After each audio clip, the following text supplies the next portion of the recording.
Hi, everyone. I'm Colette Bancroft, the book editor of the Tampa Bay Times, and I'm delighted to welcome you to the virtual Times Festival of Reading. We'll be taking questions from you later in the hour, so please enter your questions in chat for Honoree to respond to. I am thrilled to be welcoming Honoree Fanonne Jeffers, a fiction writer, poet, and essayist. Her first novel, The Love Songs of W.E.B. Du Bois, was published in August and was named an Oprah's Book Club novel and was longlisted for the 2021 National Book Club novel, the 2021 National Book Award for Fiction, and this was just announced today for the Aspen Words Literary Prize, among a number of honors and accolades. Jeffers is the author of 5 books of poetry. Her most recent, The Age of Phyllis, won the NAACP Image Award for Outstanding Literary Work in Poetry and was longlisted last year for the National Book Award and the PEN Volcker Award. She was elected into the American Antiquarian Society, whose members include 14 US presidents, and she teaches creative writing and literature at the University of Oklahoma. We're so glad that you are here, Honoree. Thank you so much, Colette. I'm just honored to be here, and you've just been so kind and warm in your remarks. And as you mentioned, I'm a poet, so we poets have pretty big egos, so we just love that. We never can get enough of praise. Well, good. Although I feel a little bad because I read a tweet today that you had about how you love to see those little color paper tags on your books because it meant people were taking notes and paying attention. Now, as a critic, I normally, if I'm reading a paper galley, a printed galley of a book, I cover it with Post-it notes. Okay, this is my galley of Harlem Shuffle. Okay. Yes, yes. But the only galley they sent me of your book was digital. So although I made hundreds of notes, they're all little dry, Oh, that's okay. I feel like I owe you 300 or 400 Post-it notes. Well, I just love, I'm trying to find a different term instead of regular. That doesn't sound cute enough. But my regular readers who are not, critics, I just, one of the reasons I mentioned that is that when they were sending out the ARCs, the advanced readers copies, people online, particularly on Instagram, they call them bookstagrammers, as you know, they were like, this book is way too long. I can't read this book. And, I was trying to remain punchy, but I was like, well, this is going to be a critically acclaimed flop. That's what I thought, because I had already gotten some really great reviews. Yeah. But the regular folks, and then when Miss Oprah, sprinkled her magic, yes, we call it Black girl magic, right? Sprinkled her Black girl magic on the book, and I was just so happy. I was just overwhelmed with happiness. I'm sure. Then people got behind it. And so now the regular readers will be like, well, I'm working through my way through it slowly. And then they'll post with the little notes. And that just makes me feel good. I'm a creative writing teacher. So I just love when people take notes, and I encourage my students to do the same. Yeah, that's great that it's gotten that kind of reaction. And I as a critic too, when I get an 800-page galley, I think, boy, I hope this is good. But I said, when I reviewed the book, I said, it's not, common for me to get near the end of an 800-page novel and wish it wasn't going to end. But that's how I read that. It just made my heart feel so good. Good. Yeah, a lot of people are saying that. They're saying, they've sort of, immersed themselves into this world that I created. And I'm actually writing new short stories now. So, and they're all set in Chickasetta. In Chickasetta, yeah. Yeah, they're all set in Chickasetta. Yeah, I want to come back around to Chickasetta, but I wanted to ask you, first of all, people are always interested in the origin story. And of course, this book is kind of an origin story itself. But what was the spark that led to the Love Songs of W.E.B. Du Bois? Did you get up one morning and think, I think I'll write a, epic family saga that's 800 pages long, or was it different?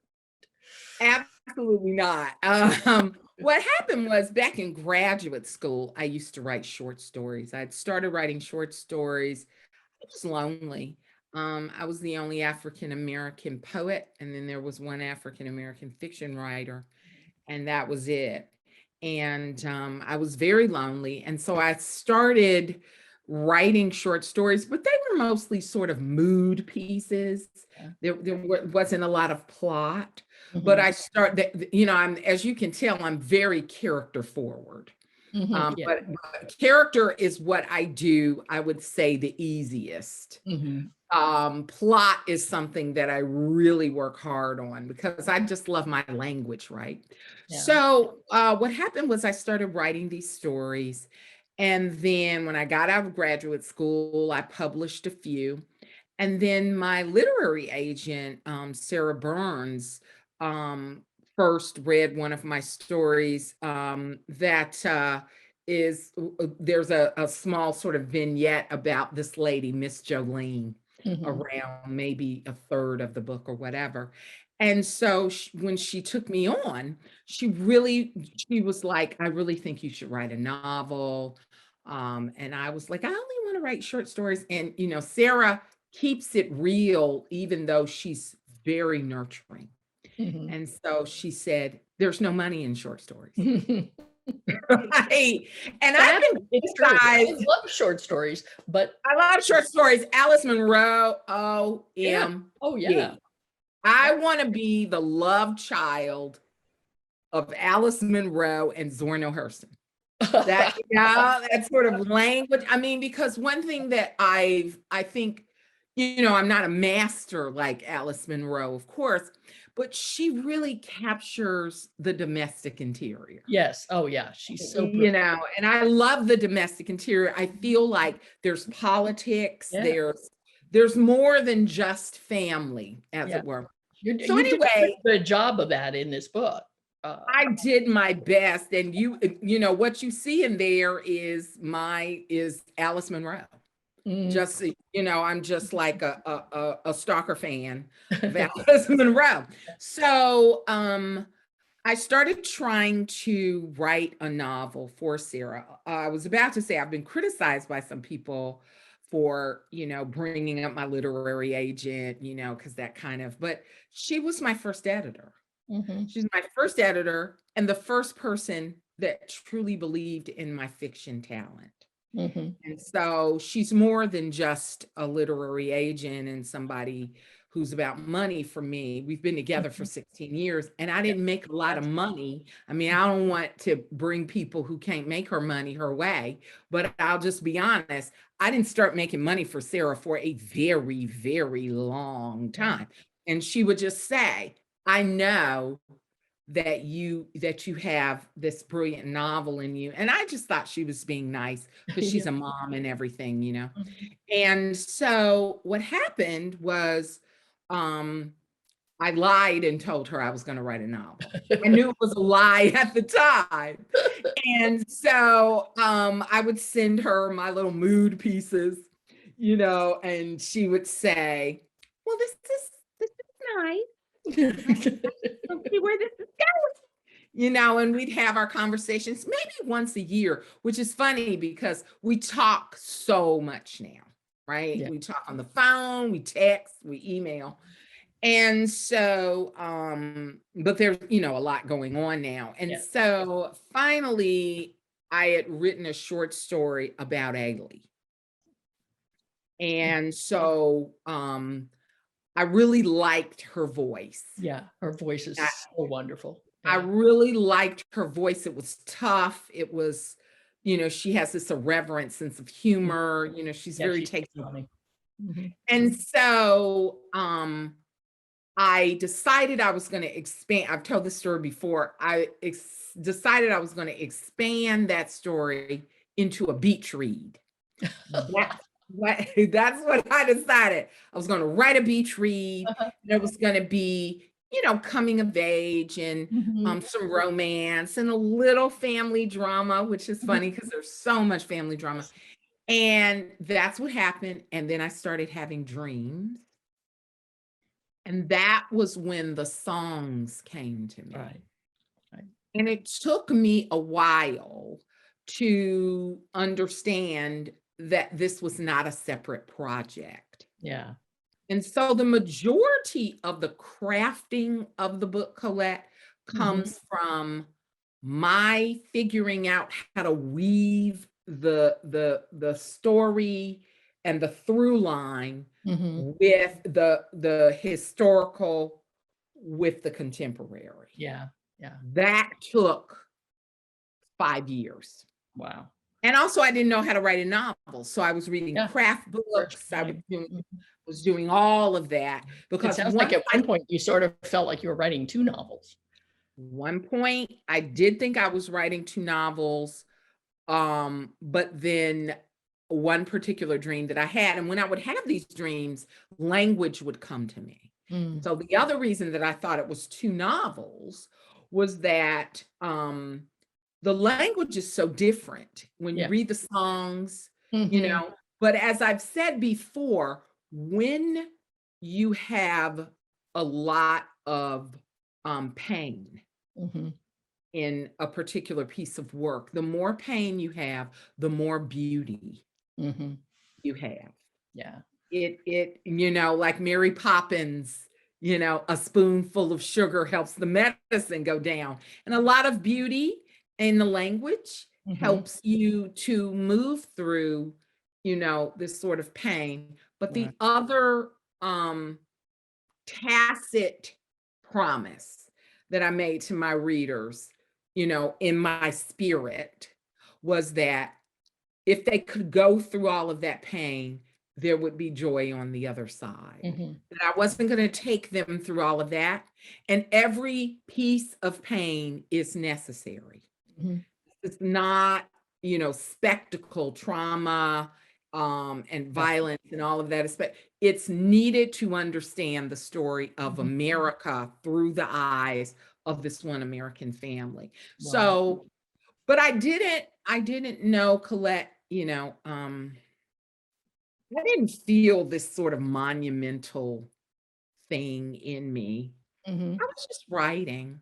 Yeah. Yeah. And then it wasn't until after I finished, not even the first draft, Yeah.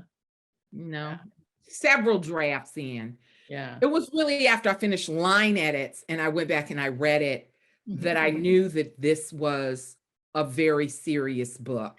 Right. And then I was scared that people wouldn't like it. Just for people who have not read the book yet, and some of them I'm sure haven't, the songs that you refer to are chapters interspersed through the book Mhm, that move backward in history. That mhm, we have a kind of contemporary story that centers on Ailey and is sort of is seen from mostly from her point of view, but the mhm. songs are sort of choral, They almost are. They're like a Greek Greek chorus. chorus. Yeah. Yes. And I'm so, I was hoping people would see that, Mhm. right? Mhm. And sometimes before I say anything else, let me give a shout out to my dear friend, Julie Armstrong. And so Oh, Julie Armstrong here in St. Pete? yes, yes. Julie and I have known each other for years, and she's just wonderful and Yes, brilliant, she is. and so great. So I just I have know to say, Julie too. That's great. oh, excellent. I knew you were good people, Colette. So, so yes, whenever I'm usually working on 2 to 3 projects at the same time. Mhm. And so I was working on The Age of Phyllis, the book of poetry imagining the life and times of Phyllis Wheatley Peters. That's what scholars call her now.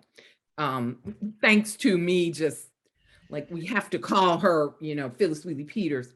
But there's a poem in the book that helped me with the songs Mm. because the songs came to me in dreams and it's very lyrical, and I was trying to impose some sort of structure so it Mhm. wouldn't just be woo woo, Yeah. just a bunch of woo woo language. And so there's a poem called Chorus of the Mother's Griot. And a griot is a woman griot.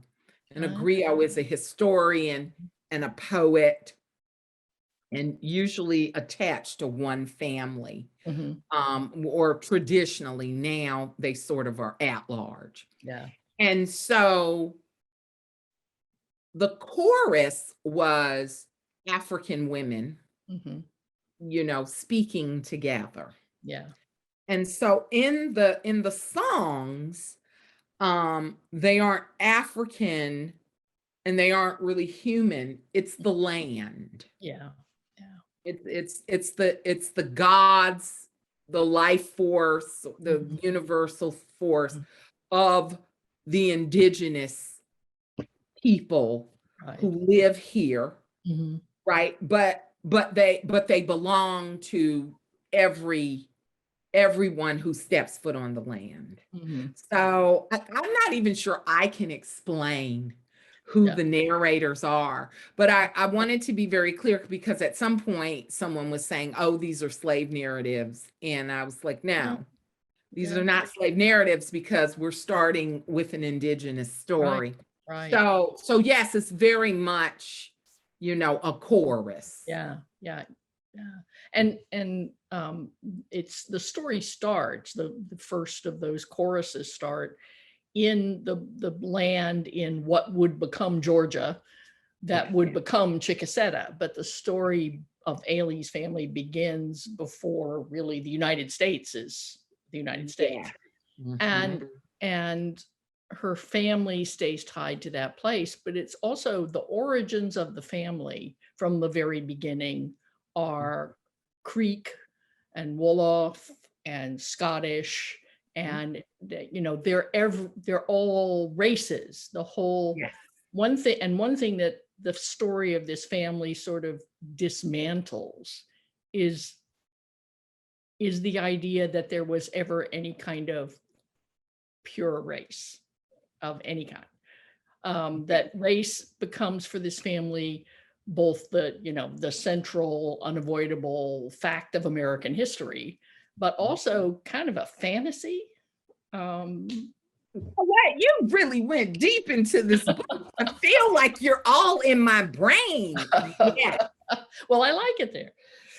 Yes, this is what I wanted to emphasize, that race is a mutable thing. It is not, it's not fixed, it's not real. Like, for example, you know, there have been some people who have called this a passing novel, but it's not a passing novel, because there has to be a notion of what is Black in order for it to pass. Yes. And so this notion of, and I don't even think people think of it as a one-drop rule, but this notion that once you have African ancestry, everything else takes a back seat. Right.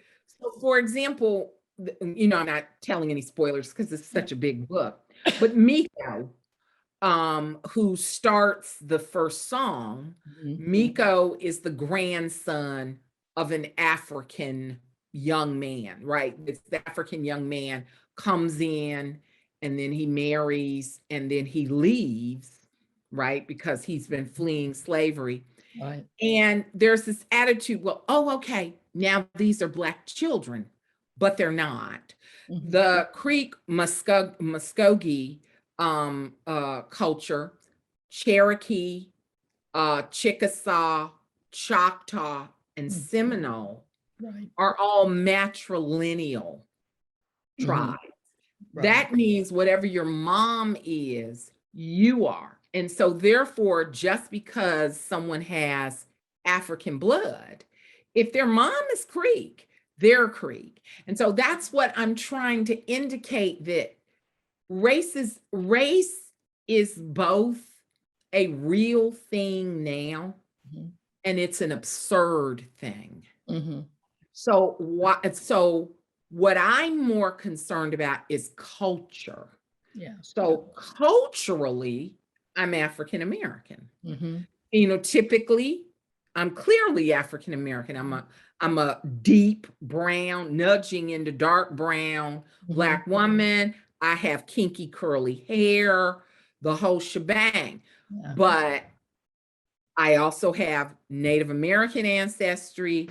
I also have white ancestry on both sides. So what I'm trying to talk about is, right, there's things just move so quickly. And then the law changes to try to keep up with it. Right.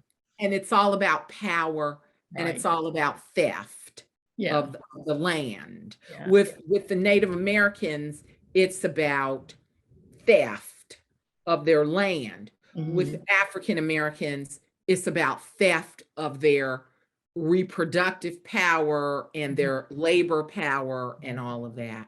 All that. Yeah. Yeah. And this book, I mean, that's such a huge and complicated subject, but this book deals with it so well because you make it so human, that it's not abstraction. Got to be human. You know what I mean? I mean, one of the things I haven't talked about this much, but as a Black woman of the South, I started my career in Alabama. And 20 years ago. My first book was published in 21 years ago. And I would go places, and every once in a while, there would be an elderly white person who would come up to me and say, I was raised by by a Black woman. My nanny was Black, or, whatever. And then sometimes I would go places later, and there were, if you hear thunder, that's what's that's what's going on. Later, I would go places, and people, I would try to, because as a Southern, Julie knows this, we're both Southern. There's a grace that we try to have, but many times people, no shade, as the kids say, many times people aren't picking up your social cues. Yes. So you're trying to head them off. This is making me uncomfortable, or this is racially tacky. Okay. If I'm somewhere in a beautiful outfit, I don't want someone coming up to me saying, and I've had people say that, you remind me of my maid, you remind me of my nanny. Right. Yeah. But it really used to anger me. Yeah. And I was in the middle of writing what would become Love Songs. And I had this conversation with Sarah, my agent, and we were sort of talking things through. I always talk Sarah to death, bless her heart. And she's like, let's just talk for 5 minutes. 45 minutes later, and I said to her, something happened. And I decided, instead of becoming infuriated and leaning away from this, because they would always say, and my nanny was a member of the family. Well, that's ridiculous. Yeah. You don't pay people to be a member of your family. And many times these people were paid most times, very little. Okay. And so I would just get so angry and infuriated. But again, I had a dream. And I told Sarah about it. And I said, I'm thinking, what if this is true? What if they were family? What does it mean to have members of your family that you have the power of life or death over? What does that mean? Your child or your grandchild or your sister or your brother. What does that mean? What would that mean for a family? Not just in terms of what we're used to seeing, which I love these, I love a good passing novel. I just saw Nella Larson's Passing on Netflix. Oh my God, it is luminous. Yeah. I mean, I didn't expect it. I was like, they're going to mess this book up. They're going to mess this book up. And it's just, It's glorious, right? And I love Autobiography of an Ex-Colored Man. I love that genre. I think it's a rich genre, right? But I'm not interested in passing. What I'm interested in is, what are the implications for a family? And then what are the implications of America writ large? We are siblings, symbolically, with white people. But somehow, I mean, you're a brilliant person. You know that poem by Langston Hughes, I Too Sing America, right? What happens? We're never truly part of the American family.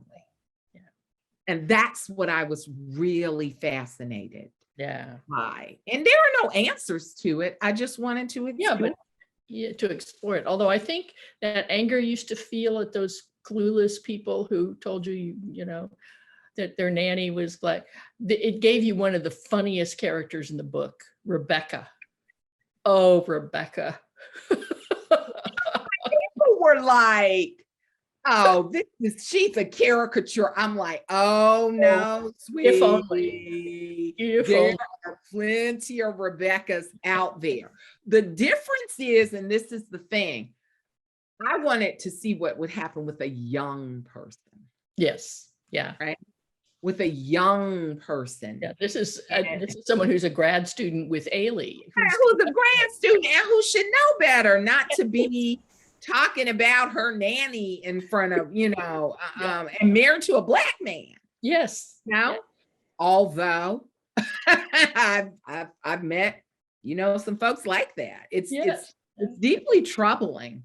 But yeah, that was the thing, that I was thinking about with Rebecca, because I know that people, and I try not to throw shade on other books, but in this case I must, The Help.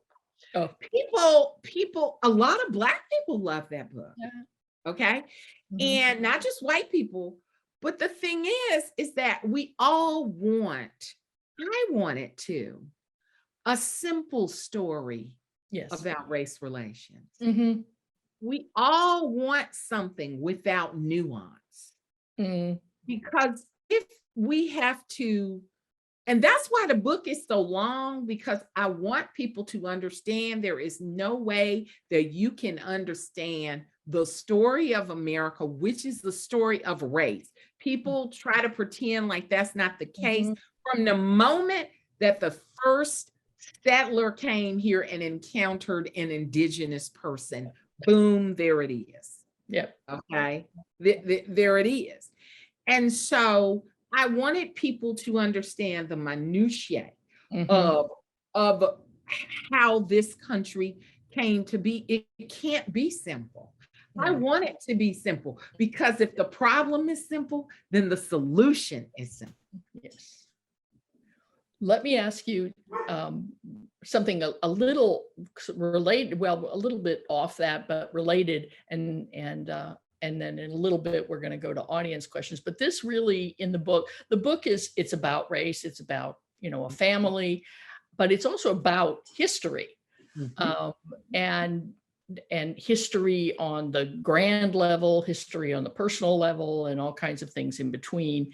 And one person who looms over that, of course, is the man in the title, W.E.B. Du Bois, who had a towering Black intellectual who affected how we think about history, among many other things. But another central character who for Ailey is, gives her sense of history in many ways, is Uncle Root. Everybody loves Uncle Root. I want to marry Uncle Root. So what? I wanted there to be, let me tell you, one of my favorite novels. My favorite novel is Their Eyes Were Watching God by Zora Neale Hurston. That's number one.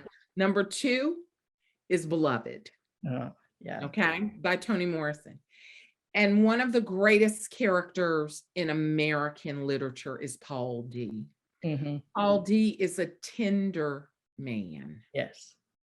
And I wanted there to be an undoubtedly tender Black man Because those people who have read the book will see these sort of allusions to Alice Walker. Yeah. Color Purple. For Right. many reasons. Alice Walker's from Eatonton, Georgia. Yes. Chickasetta is a fictitious town in Putnam County, Georgia, which Eatonton is, Yes. you know, Putnam County. Maybe they're related. Yeah. Right, right. My mother taught Alice Walker. That's amazing. Yes. And so, and The Color Purple has been such a touchstone for Black women readers. Right. And so one of the things, there are many different layers, you know, when you spend 9 years writing the final draft that's sold and then another 2.5 years, you know, revising it, you have all of these little layers, right? And one of the things for those of us who are of a certain age, remember, is the sort of ugliness, vitriol from Black men toward Alice Walker for her male characters in The Color Purple. And so I wasn't afraid of that. I'm never really scared. But what I wanted is to have a balance. Yes. So you have plenty of villains, you know, cisgender heterosexual villains in the book, male. And then you have these loving dudes. And Uncle Root is at the top of that pyramid. You know, needed him to be that, you know.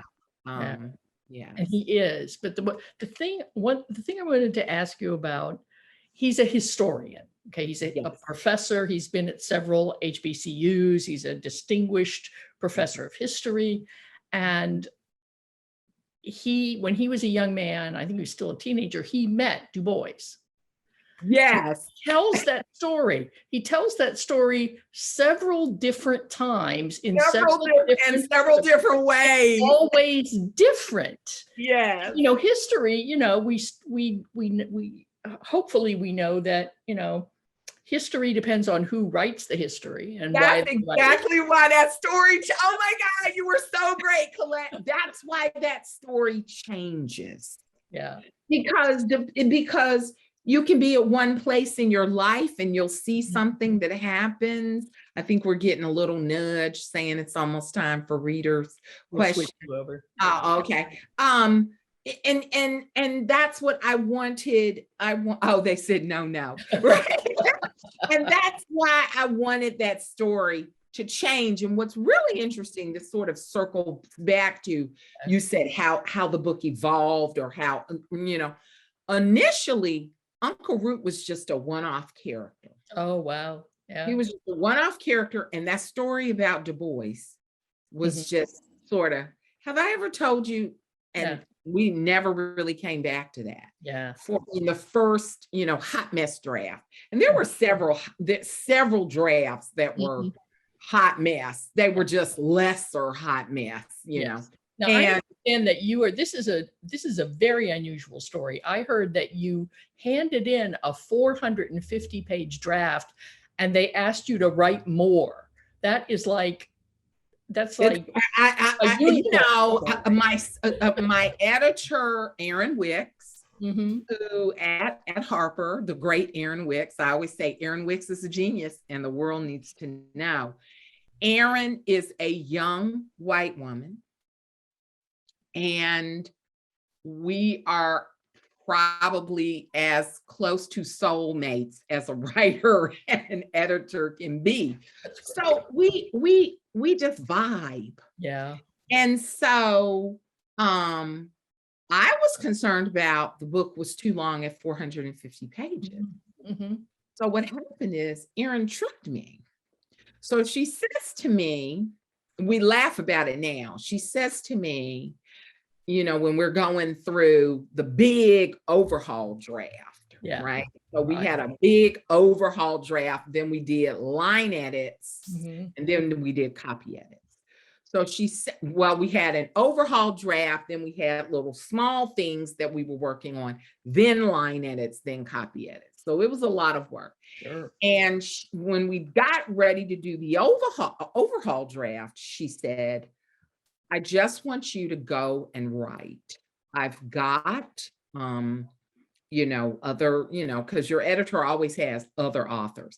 I have other authors I'm working with in the meantime that we're, really leading up to publication. You go and you just write as much as you want. And I said, Erin, this book is really long. And I'm concerned. And she said, oh, it's going to be fine, and we're going to, and trust that I will not let anything in the book that is not, needed. Yeah. So you just go on ahead and then we'll trim and we'll cut.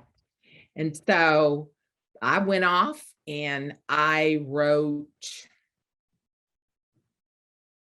So it was 450 pages. I had some other stuff on the cloud. Okay. So that was probably about 100 pages on the cloud, things that I had written. And then, I was like, oh, I can take this and revise it or whatever. But I wrote brand new, 250 more. Wow. Pages in about a year. Wow. Yeah, which is, I can't even, I was just running on fumes and I was teaching at the same time. Wow. So that's what happened. I brought it back and I didn't hear from her and I was getting hysterical. And I talked to Sarah and Sarah said, we have our little triangle, right? So it's, me, Sarah, and Erin, right? So I talked to Sarah and I say, Sarah, I haven't heard back from Erin and I'm really frightened. And she said, well, just check in with her. And so I check in with Sarah, with Erin. And what always, people always sort of get a little upset when I say what I'm about to say. So just brace yourself. So I contact her and I say, I've already decided which sections I can take out to make this work. Let's take out the Lydia section. And right, I told you to brace yourself, Colette. Let's take out and then we'll sew those parts back together. I was just going, and she contacts me. I even get my hair out of the way. She contacts me and she says, oh, great. Beautiful. And I said, wait, what do you mean? And she said, oh, well, this is it.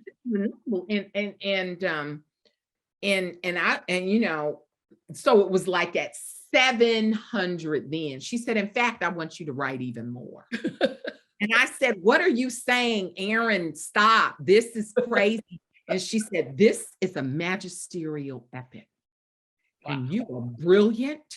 And this is going to be fantastic. And I just thought, well, I hope she don't get fired. That's what I was like. I hope these people don't fire her for this white elephant, that I'm about to turn in.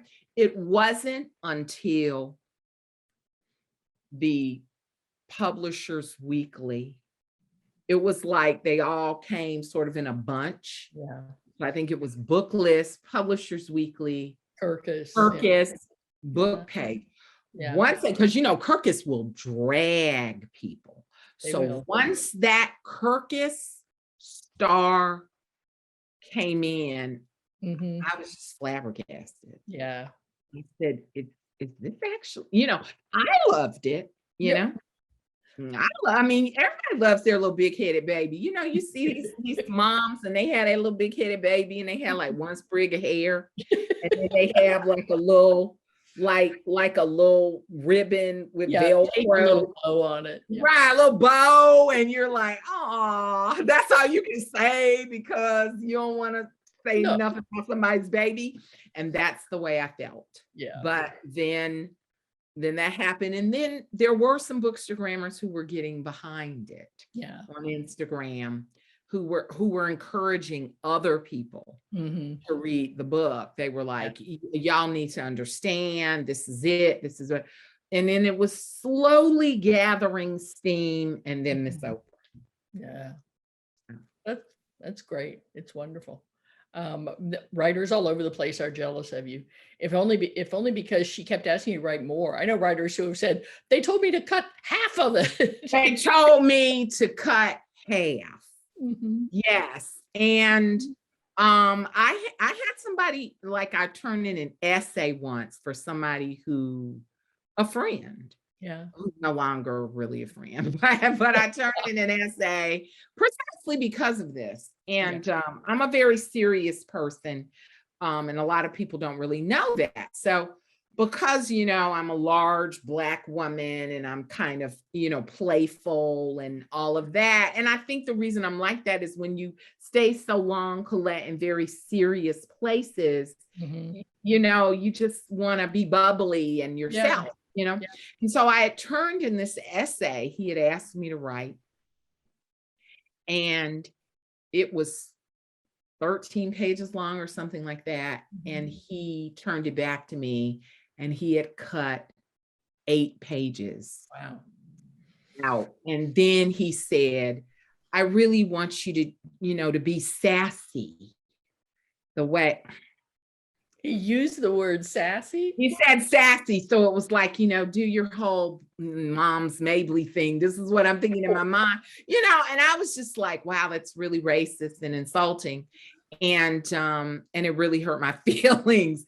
And so I just, I was like, that was back when I would just say stuff. Now I just ghost people. But that was back when I would just tell people what was on my mind. But yeah, I've had some, experiences with editors. So yeah. I'm glad you got lucky with the one you have now. I'm very glad. I'm very glad. Well, I think we need now to go over to reader questions, or audience questions. Sorry. I have like 7 more questions I'd like to ask you, but we'll do that next time. But Ellen, do you have some more questions for Honoree? I do have some questions, although that was a lovely conversation. I kind of didn't want you to stop. I was like, no, I'm not shutting down. I'm enjoying this. I love a smart interviewer. I just, Hey, you guys have a wonderful vibe. We're on our 3rd one of these this week, and this is great to watch. We're going to start with the first here. We have a handful on craft, a handful on the book. The first is somebody who loves the book, but they would like to know why you didn't develop the story of Coco as much as you did Ailey, Lydia, and even Belle. Because the book is so well written, she was really committed to understanding the perspective of the characters. And I didn't hear as much from Coco aside from what seems to be like from other characters' perspective of her. Coco, I'm just going to keep it completely 100, as the kids say. This was my first novel. I am a mostly straight cisgender woman.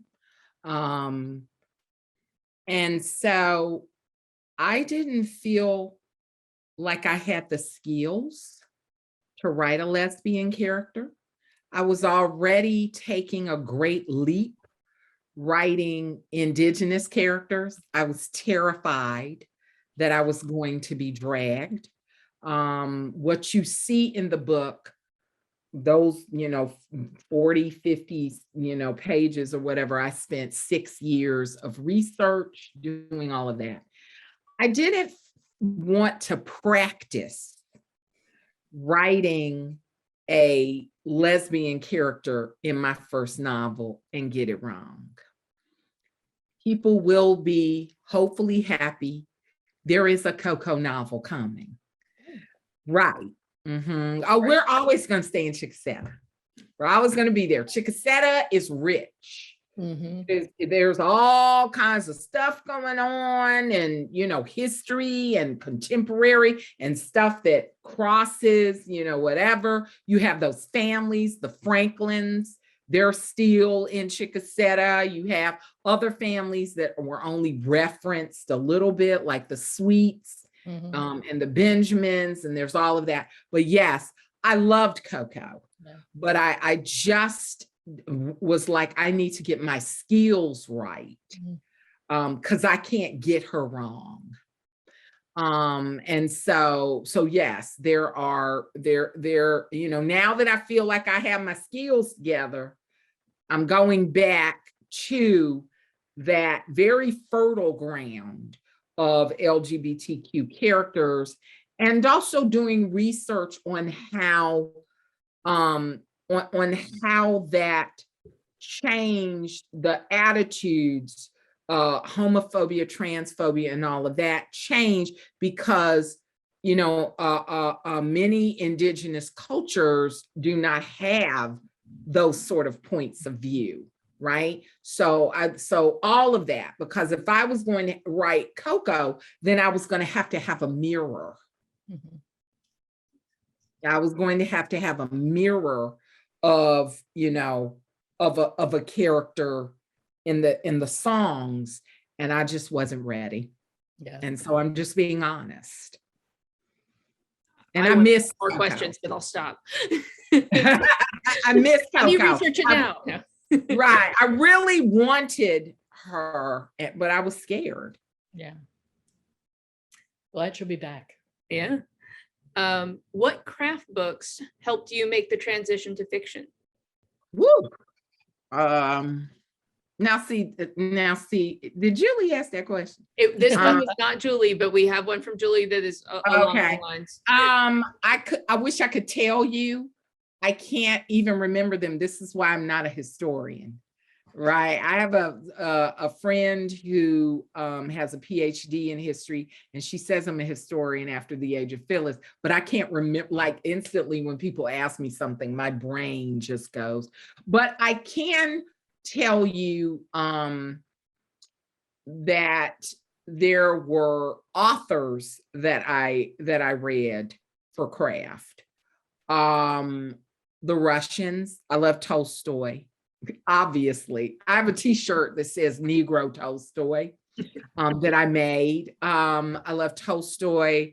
I love Isaac Babel. I love Ernest Gaines, Zora Hurston. Not a Faulkner fan. So there were a lot of, although I acknowledge that many of the people that I read loved Faulkner. So I know I'm influenced by him, but I like to get him watered down. So there were a lot of authors that I read. Edith Wharton for class. There are a lot of class particularities. Jessie Fawcett for class.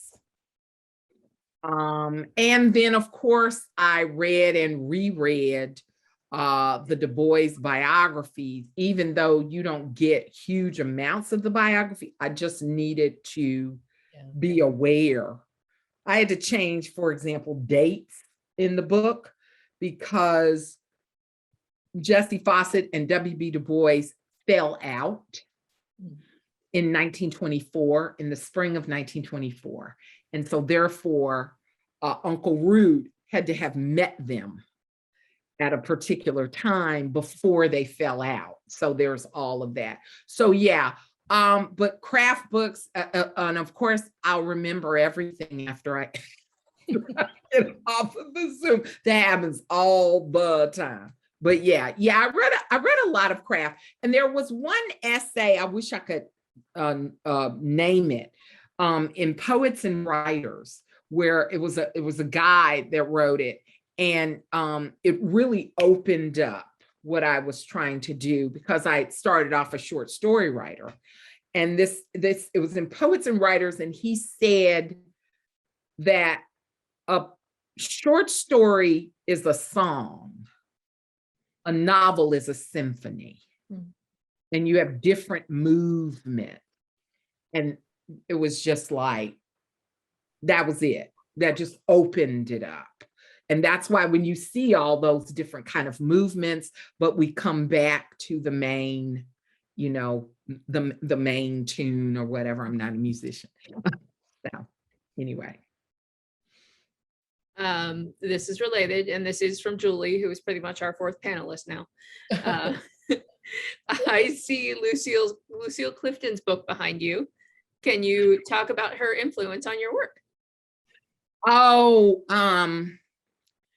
Miss Lucille gave me the courage to be a deeply spiritual intellectual. So one of the things about Lucille Clifton is they're not, because her work is, you have to bring, in order to understand her illusions and all that, you have to bring a body of knowledge with you to a Lucille Clifton poem to understand her intellect. But if you don't have that body of knowledge, then you can understand a whole bunch anyway, which is her genius. And I am someone who moves between the vernacular and highbrow language. I wish I had kept that fan letter. I have a fan that wrote me once years ago that said that he loved the way that I could move between the highbrow and the quotidian. And that's what Miss Lucille does. There's sort of this way that she moves. So, and she was a visioning woman who trusted her visions. And for me, it was a little embarrassing at first, and I'll wrap this up so we can get to some of the other questions. It was a little embarrassing at first for me to have visions guiding my craft in a novel. It's fine in poetry, but I was just like, is this ridiculous? But I remember, how Miss Lucille would talk about always be open to the word or however it comes to you. So yes, she's just my everything. Deal. So lovely. We have somebody whose book group recently read Du Bois's The Souls of Black Folk.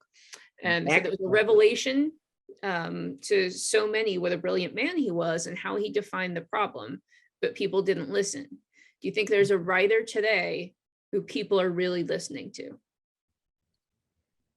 Yeah, I mean, I think even though they've gone on to glory, I think that James Baldwin is finally getting his due. I wish he had gotten his due when he was still alive. I think that people listen to him. There's an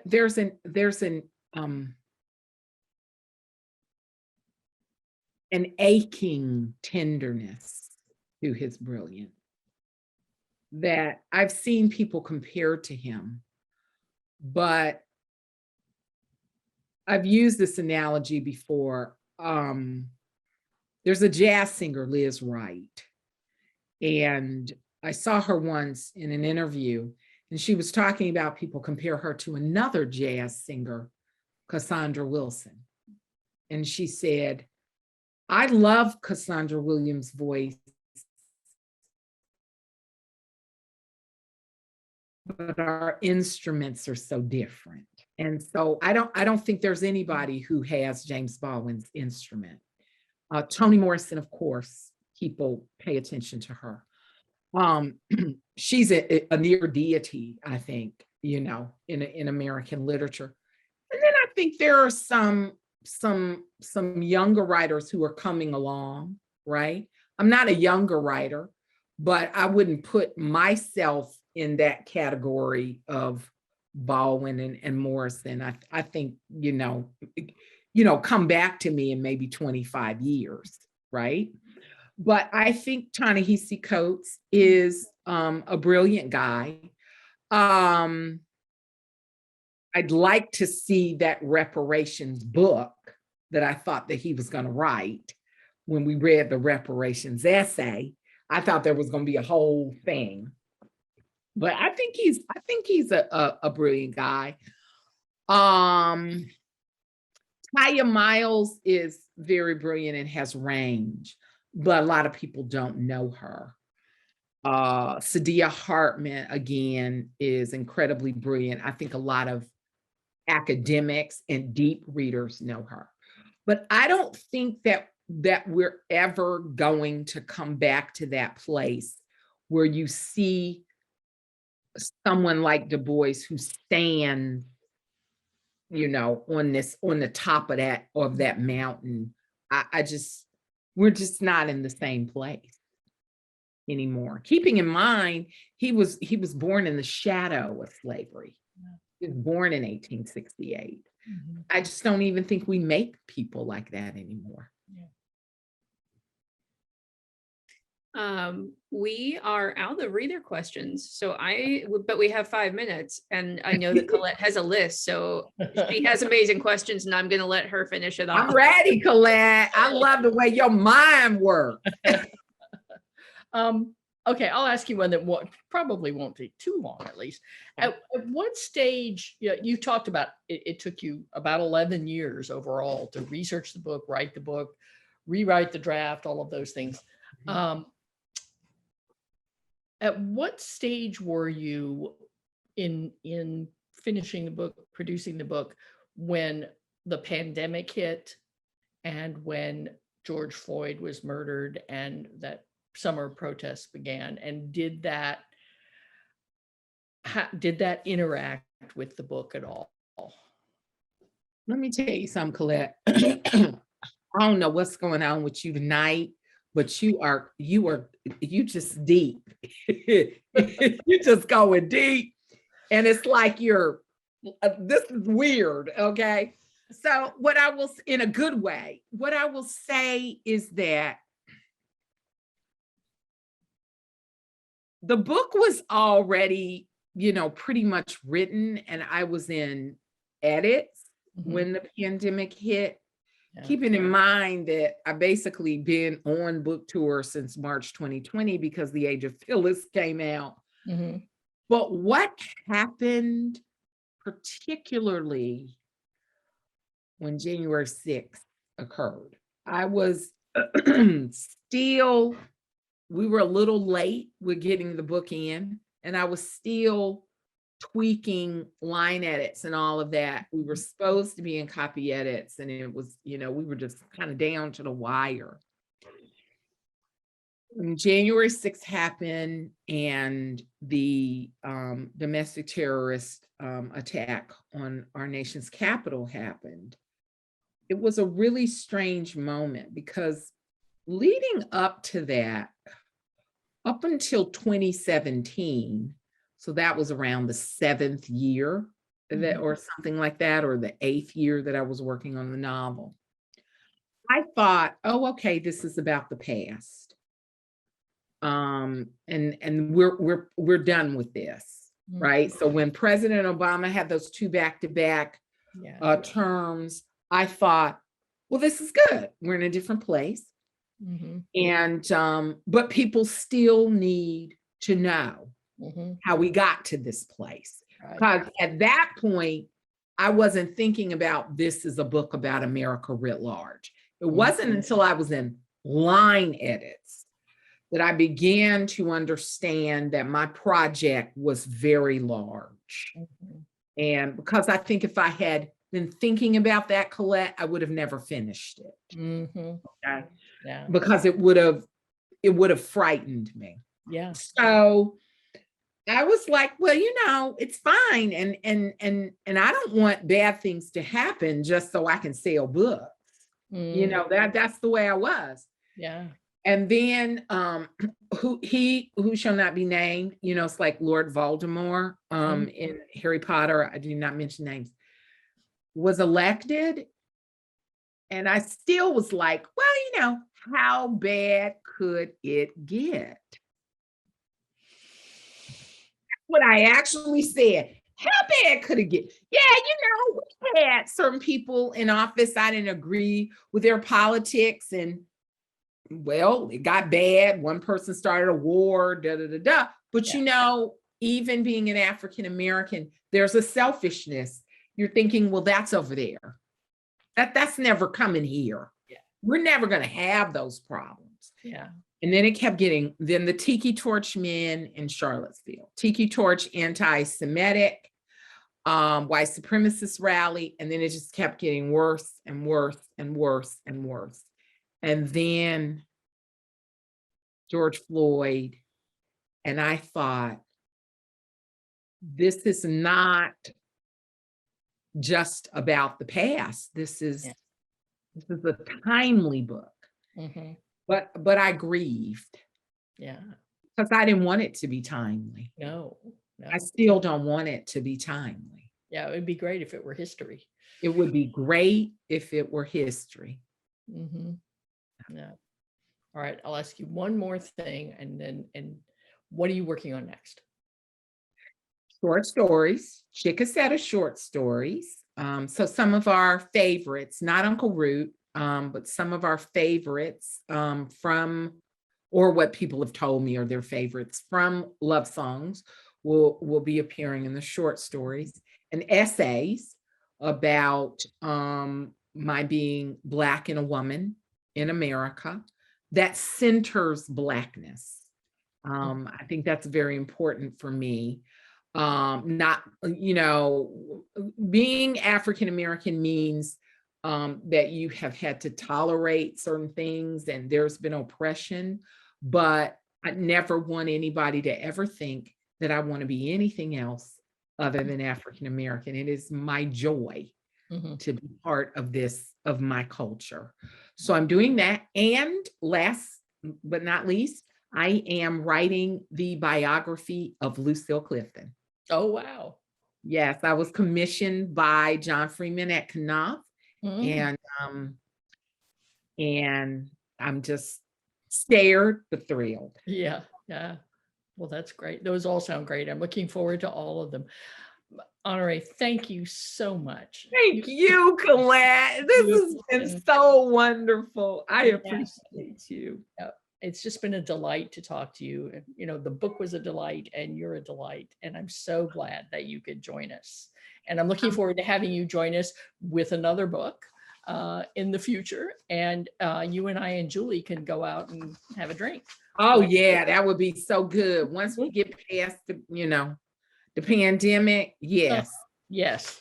So thank you. And thanks so much to our audience for coming and for your questions. And I just want to remind everyone that the Festival of Reading will continue through Sunday. Tomorrow night, we have Books and Bourbon with Ace Atkins and Lisa Unger. On Friday, we have two Florida nonfiction writers, Cynthia Barnett and Craig Pittman. On Saturday, we have crime fiction writer Michael Carita. And on Sunday, we have, and I'm thrilled about this too, this year's Pulitzer Prize winner for fiction, Louise Erdrich. I do too. You can sign up for all of them at festivalofreading.com. Thank you again, Honoree. It's been a delight. And thank you, Ellen, for the help. And I hope I see all of you tomorrow night.